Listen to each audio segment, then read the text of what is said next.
Hello guys, number 6 point है आपका distributive pronounce जिसको हम हिंदी में विभाग सूचक सर्वनाम कहते हैं। विच डिनोट्स एवरी पर्सन और thing which comes in a sentence, जो कि सेंटेंस में आए हुए प्रत्येक वस्तु या व्यक्ति या फिर वस्तु को डिनोट करता है, आता है, दर्शाता है, उसको हम डिस्ट्रीब्यूटिव प्रोनाउन कहते हैं। ये हैं ईच, आइदर और नाइदर, ये तीन ही डिस्ट्रीब्यूटिव प्रोनाउंस हैं। आइदर या नाइदर का प्रयोग हम केवल दो के लिए करते हैं और ईच दो से अधिक के लिए यूज होता है। नोट करके मैंने दिया भी है गाइस कि if these pronouns have noun with them, अगर इन प्रोनाउंस के साथ कोई ना कोई नाउन आती है तो फिर ये डिस्ट्रीब्यूटिव एडजेक्टिव्स होंगे। याद रखने की जो बात है वो एग्जांपल के थ्रू मैंने आपको समझाया है, जैसे कि each of the girls got a prize, लड़कियों में से प्रत्येक को इनाम मिला, यह आपका डिस्ट्रीब्यूटिव प्रोनाउन है। और अगर हम कहें कि each girl got a prize, तो ये हमारा डिस्ट्रीब्यूटिव एडजेक्टिव हो गया, क्योंकि यहाँ गर्ल नाउन है जिसके गर्ल एक नाउन है जो कि इस ईच के तुरंत साथ आ रही है, तो इसलिए ये डिस्ट्रीब्यूटिव एडजेक्टिव होगा। दूसरी बात गाइस याद रखेंगे, अगर इन जो प्रोनाउंस हैं ईच, आइदर, नाइदर, इनके साथ अगर ऑफ आ रहा है और ऑफ के बाद ही कोई ना कोई नाउन आएगी और वो भी तो देन आप समझ लेंगे कि वो फिर हमारा डिस्ट्रीब्यूटिव प्रोनाउन होगा। आफ्टर दैट नंबर 7 है आपका रिफ्लेक्सिव प्रोनाउंस, जिसको हम हिंदी में निजवाचक सर्वनाम कह देते हैं।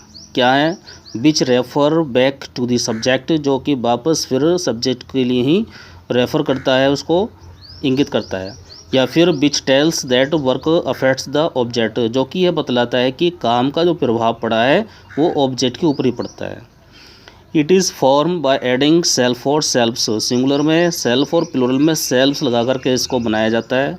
It generally comes after verb, और मुख्यतः यह वर्ब के तुरंत बाद आता है, वर्ब के बाद ही यूज होता है। For example, I will do this work my self, I will do this work, मैं इस काम को करूँगा, माई सेल्फ अपने आप, मैं इस काम को अपने आप ही कर लूँगा।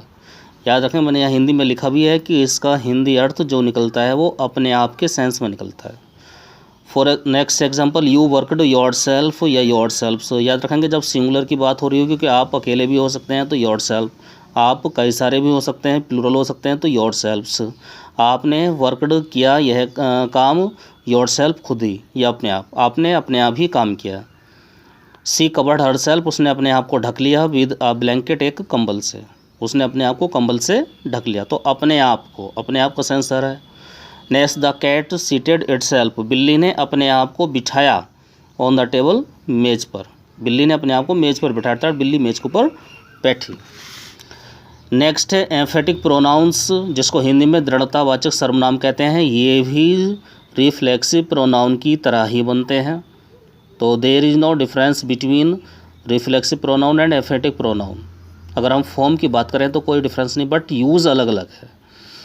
हिंदी में इसका जो सेंस निकलता है गाइस वो स्वयं निकलता है, जैसे मैंने यहाँ बताया था, यहाँ है अपने आप, तो यहाँ इसका सेंस होगा स्वयं के रूप में। Which put emphasis on subject, जो कि सब्जेक्ट के ऊपर ही दबाव डालता है, एम्फेसिस डालता है, जोर डालता है। इट कम्स बिफोर वर्ब, ये वर्ब से पहले आता है। It is also form like reflexive pronoun, जो मैंने आपको बताया कि रिफ्लेक्सिव प्रोनाउन की तरह ही फॉर्म किया जाता है। For example, I my self did it, मैंने खुद ही, स्वयं ही, डिड इट, यह काम किया। ही हिमसेल्फ सेड सो, उसने खुद ही ऐसा कहा था। दे देमसेल्व्स, उन्होंने खुद ही, एडमिटेड, स्वीकार कर लिया, देयर गिल्ट, अपना अपराध। वी अवरसेल्व्स, हम खुद ही, कैन डू इट, इस काम को कर सकते हैं।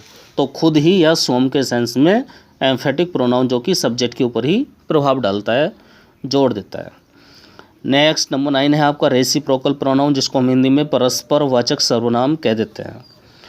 लिखा है when two pronouns come together they are called reciprocal pronouns, जब दो प्रोनाउन एक साथ आते हैं, एक साथ यूज होते हैं, वो रेसिप्रोकल प्रोनाउंस कहलाते हैं। ये केवल दो हैं, ईच अदर और वन एनोदर। दो के बीच की बात हो रही होगी तो ईच अदर, दो से अधिक की बात होगी तो वन एनोदर। ये कि Ravi and Ramesh loved each other, Ravi और रमेश एक दूसरे से प्रेम करते थे।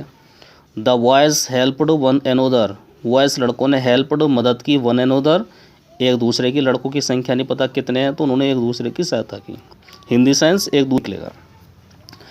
नेक्स्ट नंबर 10 है आपका पॉजेसिव प्रोनाउंस, ये मैं आपको ऊपर पढ़ा चुका हूँ प्रश्न प्रोनाउन में। हिंदी में इसको अधिकार सूचक सर्वनाम कहते हैं कि विच इंडिकेट पोजेसन, जो कि अधिकार को इंडिकेट करता है। ये हैं आपके mine, ours, yours, his, hers, theirs और its. Okay guys, after that I will give you an exercise which you have to make at your home to select the pronouns. आपने उसमें से प्रोनाउन को सिलेक्ट करना है कि कौन सा प्रोनाउन यहाँ यूज हुआ है, उसको आपको अंडरलाइन करना है और उसके बाद उसके आगे आपको लिखना है कि ये कौन सा प्रोनाउन है। Okay guys, thank you.